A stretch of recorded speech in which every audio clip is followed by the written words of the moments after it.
Hello मेरे प्यारे साथियों, मैं हिमांशु आप सबका स्वागत करता हूं अपने इस YouTube channel H G gurukuls में, जहां हम लोग आज करने वाले हैं समाज के सभी क्वेश्चंस जो आपके विभिन्न परीक्षाओं में पूछे जा चुके हैं और आने वाले परीक्षाओं में भी बहुत इम्पोर्टेंट हिंदी के लिए होता है समास। तो कल मैंने संज्ञा के सारे क्वेश्चन और परिभाषा सहित उदाहरण सहित बता चुका हूँ।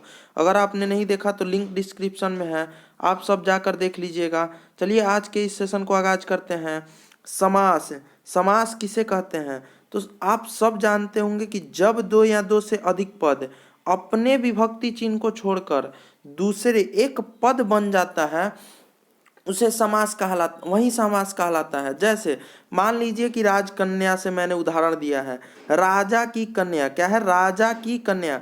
इसको एक शब्द में क्या बोल सकते हैं? राजकन्या। जो ये की है वो विभक्ति चिन्ह है, इस विभक्ति चिन्ह को छोड़कर ये क्या बन गया है? राजकन्या बन गई है। तो राजकन्या किसे कहा जाता है? राजा की कन्या को। तो वही होता है जब दो या दो से अधिक शब्द एक विभक्ति चिन्ह को छोड़कर एक पद बन जाए उसे क्या कहा जाता है? समास कहा जाता है। क्या कहा जाएगा? समास कहा जाएगा। चलिए एक बार फिर से रिवीजन करवा दे रहा हूं कि समास किसे कहते हैं। तो जब दो या दो से अधिक पद अपने विभक्ति चिन्ह को छोड़कर, यही ध्यान रखिएगा, अपने विभक्ति चिन्ह को छोड़कर एक पद बन जाए उसे क्या कहा जाता है? समास कहलाता है। क्या कहलाता है? समास कहलाता है। समास मतलब राजकन्या, वही वही एग्जाम्पल दिए हैं, राजकन्या। जैसे मान लीजिए नील कमल, तो नीला, जिसका कमल नीला होता है उसे नील कमल कहा जाएगा। जो कमल नीला हो उसे नील कमल। चलिए नेक्स्ट क्वेश्चन। समास के भेद बहुत इंपॉर्टेंट है। समास के कितने भेद होते हैं? तो समास के कितने भेद होते हैं? समास के 6 भेद होते हैं। कितने भेद होते हैं? 6 भेद होते हैं। तो 6 भेद कौन कौन से होते हैं? याद रखिएगा 6 भेद कौन कौन से होते हैं। 6 भेद कौन कौन से होते हैं? तो पहला होता है तत्पुरुष समास। कौन सा? तत्पुरुष समास। दूसरा कर्मधारय समास। तीसरा बहुव्रीहि समास। चौथा अव्ययी भाव समास। पांचवा द्वंद्व समास, द्विगु समास। चलिए एक एक करके इस सारे समास के भेद के परिभाषा को समझते हैं। तो पहला परिभाषा है तत्पुरुष समास का। किसका है? तत्पुरुष समास का। तत्पुरुष समास किसे कहा जाता है? तो याद रखिएगा, जिस समास के अंतिम शब्द प्रधान हो, मतलब जिस पद का जो अर्थ निकलता हो वो अंतिम शब्द से निकलता हो, या फिर यही समझिएगा कि जो अपना विभक्ति चिन्ह छोड़ कर आता है उसे तत्पुरुष समास कहते हैं। जैसे रस भरा, रस से भरा, विभक्ति चिन्ह कौन है? से। यहाँ पे क्या है? विभक्ति चिन्ह है। क्या है? विभक्ति चिन्ह कौन है? से है। जैसे विभक्ति चिन्ह किसे कहा जाता है? तो आप सबने छोटे पर खूब पढ़ा होगा, कर्ता ने कर्म को करण से, ये सब विभक्ति चिन्ह होते हैं। कौन होते हैं? विभक्ति चिन्ह होते हैं। सातों आठों जौन होते हैं तो विभक्ति चिन्ह होते हैं। वो सारे विभक्ति चिन्ह होते हैं। कर्ता, कर्म, करण, अपदान, संप्रदान, अधिकरण, सब कौन होते हैं? विभक्ति चिन्ह होते हैं। तो विभक्ति चिन्ह में रस भरा, तो रस से भरा मतलब से जो होता है विभक्ति चिन्ह होता है। जो विभक्ति चिन्ह को लेकर आता है वो क्या कहलाता है? तत्पुरुष समास कहलाता है। क्या कहलाता है? तत्पुरुष समास कहलाता है। जैसे नेत्रहीन, नेत्र से हीन, जो यहाँ पे से आ गया वो क्या हो गया? से हो गया। क्या हो गया? तो नेत्रहीन, नेत्र से विभक्ति चिन्ह हो गया। क्या हो गया? विभक्ति चिन्ह हो गया। और अभी तुरंत बताया जो विभक्ति चिन्ह छोड़कर आए उसे क्या कहा जाता है? तत्पुरुष समास। कौन सा समास? तत्पुरुष समास। चलिए दूसरे पे बढ़ते हैं। दूसरा कौन सा है? दूसरा है हमारा कर्मधारय समास। कौन सा? कर्मधारय समास। याद रखिएगा, तत्पुरुष अच्छे से याद कर लीजिएगा। जो विभक्ति चिन्ह को छोड़ के उसे तत्पुरुष, परिभाषा नहीं पूछता है, बस इसमें याद रखिएगा कि कौन समास पहचानने को आता है, तो समास पहचानने पे ध्यान दीजिएगा। चलिए दूसरे पे बढ़ते हैं। दूसरा है हमारा कर्मधारय समास, जिसे कर्ता तत्पुरुष को ही कर्मधारय समास कहा जाता है। कर्ता तत्पुरुष किसे कहा जाता है?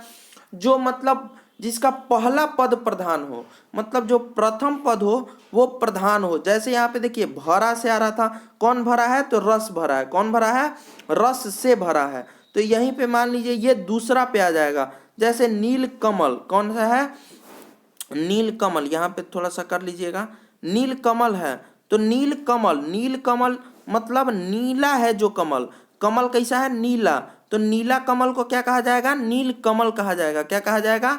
नील कमल, मतलब ये कौन सा हो जाएगा, कर्मधारय समास। ये दूसरा है कर्मधारय समास। दूसरा कर्मधारय समास किसे कहते हैं, समझ में आ गया होगा। कर्ता तत्पुरुष को ही, मतलब जिसमें प्रथम पद विशेषण या फिर प्रधान हो, उसे क्या कहा जाता है, कर्मधारय कहा जाता है। चलिए नेक्स्ट पे पढ़ते हैं। तीसरे नंबर तीसरा है हमारा बहुव्रीहि समास। बहुव्रीहि समास किसे कहा जाता है, ये थोड़ा सा पीडीएफ बनाने में गड़बड़ हो गया होगा। हाँ, बहुव्रीहि समास किसे कहा जाता है, इसमें कोई भी पद प्रधान नहीं होता। प्रधान मतलब बड़ा, कोई प्रधान नहीं होता। इसमें सभी पद एक दूसरे का बोध करते हैं। जैसे दशानन, 10 हो जिसका आनंद, दशानन किसे कहा जाता है, रावण को। तो यहाँ पे रावण का बोध हो, मतलब एक शब्द से दूसरे किसी का बोध हो, उसे बहुव्रीहि समास कहा जाता है। कौन सा, बहुव्रीहि समास। जैसे लंबोदर क्या हो जाएगा, एक और उदाहरण लेते हैं, लंबोदर। लंबोदर मतलब जिसका लंबा हो उदर, मतलब कि जिसका पेट बड़ा, जिसका, गणेश जी के बारे में बात होता है लंबोदर, तो गणेश जी के बारे में लंबोदर कहा जाता है, तो वो कौन सा समास होगा, बहुव्रीहि। इसी में ले लेते हैं, मान लीजिए लंबोदर के साथ वीणा पाणी, मतलब जो वीणा को धारण करने वाली होती हैं वो सरस्वती माँ, तो वो भी कौन हो जाएंगी, बहुव्रीहि समास। कौन सा, बहुव्रीहि समास। मतलब एक नाम से जो निकनेम होता है, जैसे किसी किसी का घर का नाम होता है निक नेम जिसे कहा जाता है, वही होता है बहुव्रीहि समास। चलिए नेक्स्ट पे बढ़ते हैं। नेक्स्ट है हमारा अव्ययी भाव समास। कौन सा, अव्ययी भाव समास। अव्ययी भाव आप किसे कहते हैं, इसका पहला पद अवयव और उस होता है, इसका पहला पद क्या होता है, अवयव होता है, तो उसे अव्ययी भाव समास कहते हैं। जैसे प्रतिदिन, यथाशक्ति, ये प्र, यथा, ये सब क्या है, अव्यय है। क्या है, अव्यय है।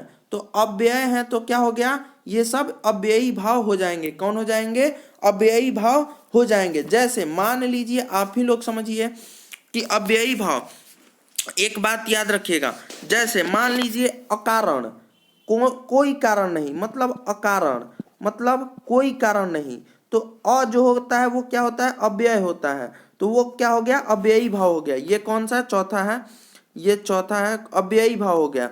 चलिए पांचवे पे बढ़ते हैं, जिसका पहला पद अव्यय है, मतलब प्रति, यथा, अ, ये सब क्या है, अव्यय है। चलिए पांचवे पे बढ़ते हैं। पांचवा हमारा क्या है, द्वंद्व समास। कौन सा समास, द्वंद्व समास। तो द्वंद्व समास किसे, कौन होता है, इसका सभी पद प्रधान हो, जिसका सभी पद जो होता है वो प्रधान हो, उसे क्या कहा जाता है, द्वंद्व समास। क्या कहा जाता है, द्वंद्व समास। जैसे माता पिता, भाई बहन, चाचा चाची भी हो जाएगा। जैसे मान लीजिए ये सब, ये जो मान लीजिए यहाँ पे जो और का चिन्ह आ जाए, वो समझ लीजिएगा कि द्वंद्व समास ही आएंगे। किसमें आते हैं, द्वंद्व समास में ही आते हैं। तो आपको अगर स्क्रीनशॉट लेना होगा, ले लीजिएगा आप स्क्रीनशॉट लेते चलिएगा। चलिए नेक्स्ट पे बढ़ते हैं हम सब। नेक्स्ट है हमारा 6वां नंबर, द्विगु समास। कौन सा, द्विगु समास। द्विगु अब समास किसे कहते हैं, तो बस द्विगु समास बहुत ही आसान है, जिसमें संख्यावाचक हो। कौन हो, संख्यावाचक, मतलब जो संख्या से निरूपित हो।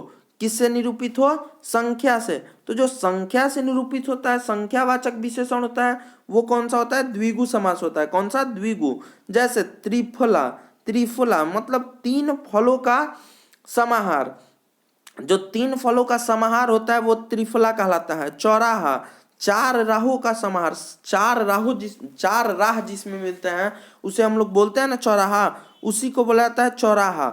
मतलब वो सारे के सारे कौन सा होगा, द्विगु। जो दशानन है, अब आपको थोड़ी सी दिक्कत हो सकती है कि दशानन मतलब जिसका 10 हो आनन, तो देखिए जो 10 होता है वो तो द्विगु हो जाएगा, लेकिन ये दशानन किसी के नाम के आगे लगा है, इसे क्या कहा जाता है, रावण को बोध किया जाता है, तो इसलिए ये कौन सा होगा, ये द्विगु समास नहीं होगा। ये कौन सा होगा, बहुव्रीहि समास होगा। तो द्विगु समास किसे कहा जाता है, जो जिसमें मान लीजिए कोई भी संख्या आ जाए, उसे कौन सा, द्विगु समास। तो अब चलिए कुछ क्वेश्चन आपको देते हैं, आप कमेंट कर दीजिएगा या फिर अपने से कर लीजिएगा, यहाँ पे भी आंसर बता रहा हूँ, थोड़ा सा कीजिएगा। आप सब मेरे साथ प्रैक्टिस कीजिएगा। समास किसे कहते हैं, इसके कितने भेद होते हैं। तो अभी आपको बताया कि जो विभक्ति चिन्ह 2 या 2 से अधिक संख्या शब्द जब अपना विभक्ति चिन्ह छोड़कर किसी एक पद बन जाए उसे क्या कहा जाता है, समास कहा जाता है। कितने भेद होते हैं, तो 6 भेद होते हैं। कितने, 6 भेद। सिर तोड़, सिर को तोड़ने वाला कौन होता है, सिर तोड़, सिर को तोड़ने वाला मतलब सिर को तोड़ने वाला। तो जो सिर को तोड़ने वाला होता है वो क्या कहलाता है, सिर तोड़ कहलाता है। तो जो को आता है, जो को आता है वो क्या हो गया, को हो गया तत्पुरुष समास। कौन सा, तत्पुरुष समास। पंचमुख, पंचमुख मतलब, पंचमुख मतलब 5 मुंह, जिसमें पांच कौन सा, अभी तुरंत बताएं, द्विगु समास। तो पंचमुख कौन सा हो जाएगा, द्विगु समास हो जाएगा। कौन हो जाएगा, द्विगु समास हो जाएगा। चलिए नेक्स्ट पे बढ़ते हैं। पंचमुख कौन सा, द्विगु। लंबोदर, जिसका लंबा हो उदर। कौन सा, लंबा हो उदर मतलब अभी तुरंत बताएं, लंबोदर कौन सा, बहुव्रीहि समास होता है। कौन सा, बहुव्रीहि समास होता है। कौन सा, लंबोदर। तो चौथा बहुव्रीहि समास। भाई बहन, भाई और बहन होता है। तो भाई बहन अभी तुरंत बताए हैं। आप सब भाई बहन का कमेंट कीजिए कि भाई बहन कौन सा समास होगा। चलिए इस सेशन को इतना ही रहने देते हैं। धन्यवाद। और इस सेशन को थोड़ी सी भी आपको हेल्प मिली होगी तो प्लीज ये सेशन लाइक कर दीजिएगा। ये सेशन बहुत ही इंपॉर्टेंट होने वाली है, क्योंकि 10th क्लास, 12th क्लास और जितने भी हिंदी में कॉम्पिटेटिव भी एग्जाम होते हैं उन सब में समास पूछे जाते हैं। तो मैंने आपको समास पूरा करवा दिया है। आप समास के एक बार में ही वीडियो को देख लीजिएगा। और 10th क्लास और 12th क्लास वालों के लिए बहुत इंपॉर्टेंट है, क्योंकि 2 से 3 नंबर इसमें से जरूर पूछे जाएंगे। तो याद रखिएगा कि 2-3 नंबर आपका पक्का होने वाला है समास से। तो आप समास अच्छे से पढ़ के जाइएगा। आपको मैंने पूरा करवा दिया है, आप सब जरूर कर लीजिएगा अच्छे से। और चलिए इस सेशन को इतना ही रहने देते हैं। अगर ये सेशन आपको थोड़ी सी भी हेल्पफुल लगी हो तो प्लीज इस सेशन को लाइक करके शेयर कर दीजिएगा, ताकि दूसरे को भी इससे हेल्प मिल सके। और चैनल पे आप नए हैं तो प्लीज चैनल को सब्सक्राइब करके बेल आइकन दबा लीजिएगा। चलिए इस सेशन को इतना ही रहने देते हैं। धन्यवाद।